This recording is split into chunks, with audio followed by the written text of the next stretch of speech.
Hello everybody and welcome to That's Football. God, I sounded bloody constipated then. Hello everybody. Anyway, we are here. We are here to discuss Arsenal against Liverpool. We're going to do a combined 11 and it's going to be really interesting because I think for the first time in years, and Arsenal fans will rejoice, they can actually compete with Liverpool. They're above Liverpool. They're playing better than Liverpool. But how many players for Arsenal get into a Liverpool combined 11? The prerequisite being that, yes, it's about talent, but we can bring a bit of form into this as well. So it's going to be very interesting. We'll also look ahead to the Premier League weekend as the games are and predict how these go, as we normally do on a Friday. Lots to get into. I'm looking forward to this. But before we get into it, remember, we are sponsored by Manscaped. Autumn is coming and it's nearly Halloween. So don't be an Edward Scissorhands with your family jewels. Get Manscaped. See what I did there? Get Manscaped, the best male grooming system around there, which is led by 6 million men worldwide who trust Manscaped with their family jewels by going to manscaped.com and getting 20% off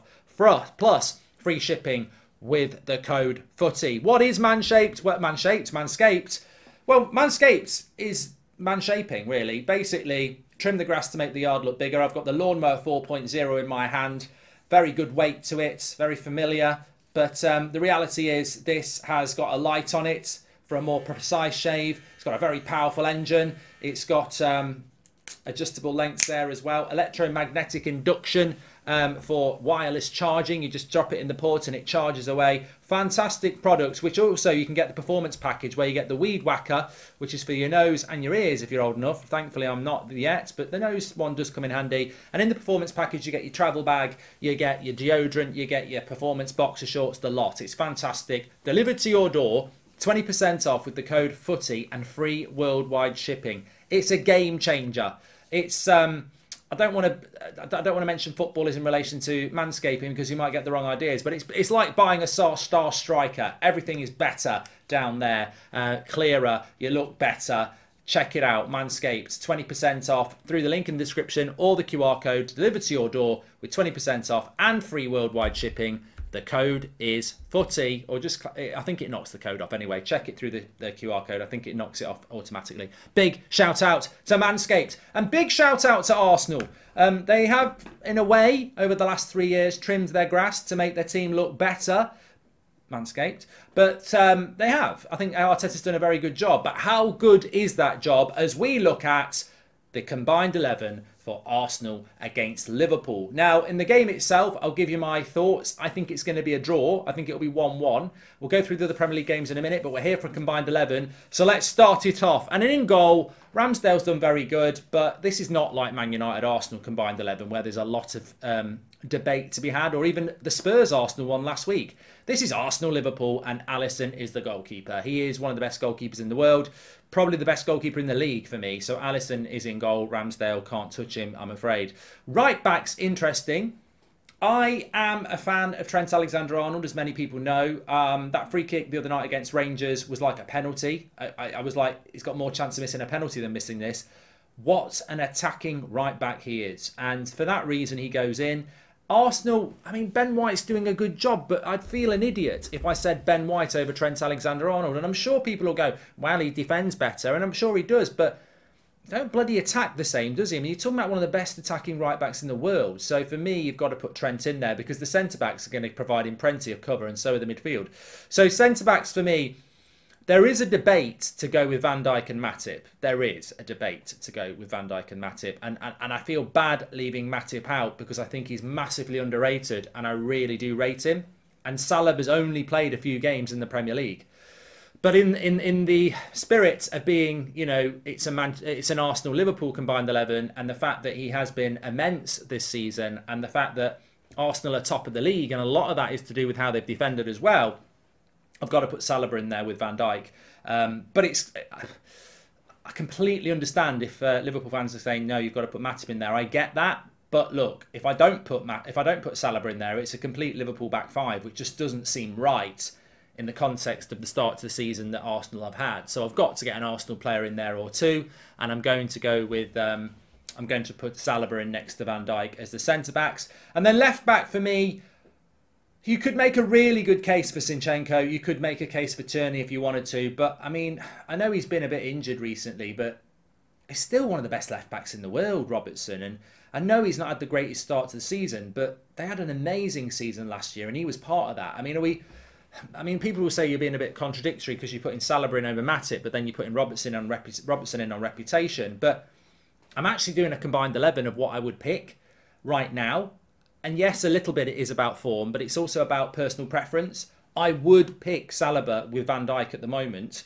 Yes, that has to be about this season form, but I would pick him. I wouldn't pick Zinchenko over Robertson. I'd still go Robertson. So, yeah, it's a bit about form, but it's also a bit about talent. I go Robertson. So my back five is 4 Liverpool players and 1 Arsenal player. And I get it. I really get it. People will say, well, Liverpool's defence is crap compared to Arsenal this year. But pick your 5, goalkeeper and back 4, on who you would want in your team. And that's what I've done. Saliba is the only one who gets in for me next to Van Dijk. And you could argue Matip deserves that, but I would go Saliba. Into the midfield, look, there's no doubt that Xhaka, Partey have done really well for Arsenal this year, but I'm still going to go Fabinho and Thiago as a 2. Fabinho for me, again, I think there's a general malaise in the Liverpool side at the moment, the lack of energy. They've had a slow start to the season, which is understandable after the season they had last year. But I think they're gradually going to come back to form. And I don't want to be doing a bloody exclusively Arsenal-dominated combined 11 that gets looked back on in 2 months when Liverpool are, back at it and Arsenal fall off potentially. So I've got to look at this in more than form. I've got to look at it on talent as well. So for me, I would go for Fabinho and Thiago over Xhaka and Partey. But I think there's a positive to bring in here that the amount of Liverpool players that are getting in is based on pure quality and their ability over the last few years. Of course it is. But does that not show you the enormity of Arsenal's job and what Arteta has done and what those players have done? Individually, they don't really measure up to Liverpool at the moment. But collectively, they're above them and they are top of the league where they deserve to be. And sometimes, you know what? It's better to have the better team than the better individuals. And at the moment, this is the test on Sunday. Arsenal have the better team. So I go Fabinho and Thiago, but I would go Odegaard. I would put Odegaard in there as a 3rd option. So I've got Fabinho sitting, Thiago box to box, and I'll go Odegaard as the attacking midfielder. I don't feel that Liverpool really have that. You could try Jota in that position, I suppose. But for me, I would put Odegaard in there. This is a player that I like. I know he divides opinion. Captain of the team of Arsenal. Some people don't think he's that good. But what I like about Odegaard, and it's similar with Eriksen at Manchester United when he's on it as well. There's not the Hollywood passes that you maybe get from a De Bruyne or a Bruno, but I like that isn't there because I think he keeps the ball. He keeps the ball really, really well in advanced positions, and that isn't easy. It's very easy as a centre-back to keep the ball. Sometimes as a CDM, it's easy to keep the ball and play a pass. But when you're more advanced, keeping the ball high up the pitch is not easy because teams are getting nervous. They want to tackle you. They want to keep you out of the game. So I like that about Odegaard, and I certainly would put him in to that midfield 3. I'm going to go striker next, and I'm going to go Gabriel Jesus of Arsenal. There are options there, of course. Firmino's been very good, another Brazilian. Nunez hasn't really hit the ground running, although I will keep saying I would take Nunez in a heartbeat at Manchester United. I still believe that when people focus on the misses, I focus on something more than that. I focus on, it's a bit like Ronaldo in the Europa League last night. People focus on the misses, but I focus on the amount of chances he got. And it's the same with Nunez. I think you can work on your finishing. I think there's confidence, sharpness, etc. But the movement to get in those positions is massively underrated by those who don't play the game or watch the game properly. And Nunez has this amazing ability. He's a chance magnet. He gets into positions a lot. And when he starts taking them chances, he will become prolific. But he hasn't. Jesus has. Jesus gets in for me. I think Jesus across the strikers of Liverpool and Arsenal is the elite one at the moment. So he would go into the team for me. And then it gets interesting on the flanks because you've got Martinelli and Diaz. And then you've got Salah and Saka on the right. And I think it's unfortunate for Saka. So unfortunate that he's up against Mo Salah, who's not had a great season.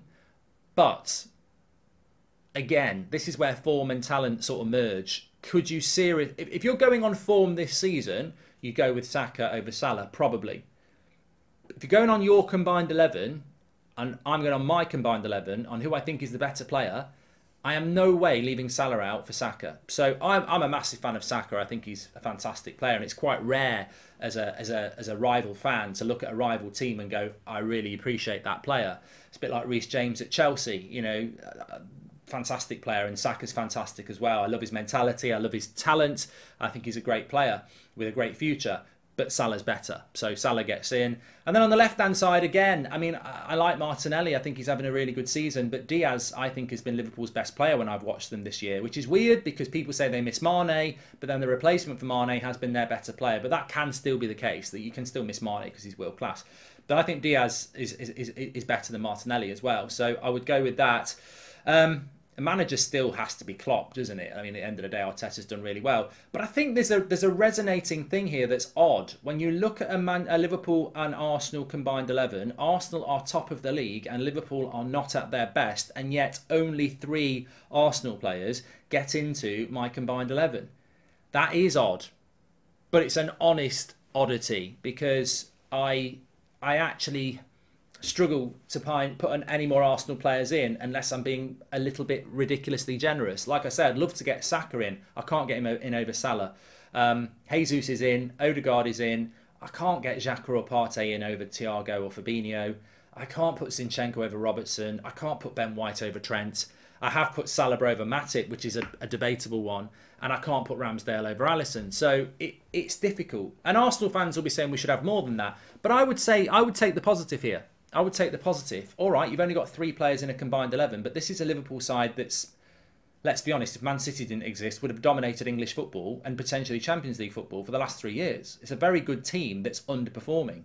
Your opportunity is not who gets in a combined 11, it's who wins the game on Sunday. And I think you will get at least a draw. You might even win it. And that's why it's important to have a team and not individuals, because at the moment Liverpool's team is not performing that well. Arsenal is, and that is a compliment, a huge compliment to Arteta and the Arsenal team. That all right, you only get 3 players in a combined 11, and you don't even get the manager in either. But this could be a changing of the guard. It's an opportunity on Sunday. I'm going to go for a draw, but I'm really, really looking forward to it. So get your combined 11s in the bottom right-hand corner. Sorry, not in the bottom right-hand corner, in the chat. Subscribe in the bottom right-hand corner. But we're just going to have a quick browse through the Premier League weekend fixtures as well. We, of course, will be doing a watch-along on Sunday afternoon for 4:30 kickoff on That's Football for Liverpool's trip to the Emirates. Straight after that, I'll be on United stand for Man United playing Everton at Goodison Park on a Sunday night. I don't know what that's all about at 7 o'clock, but that's going to happen.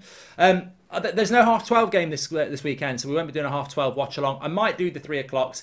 There's not a great choice of games this weekend because it's Super Sunday, really. Bournemouth against Leicester. Leicester can need to follow that up, and I think Leicester will follow that up. I'm going to go Leicester to win that one 2-1 against Bournemouth. I think it'll be close.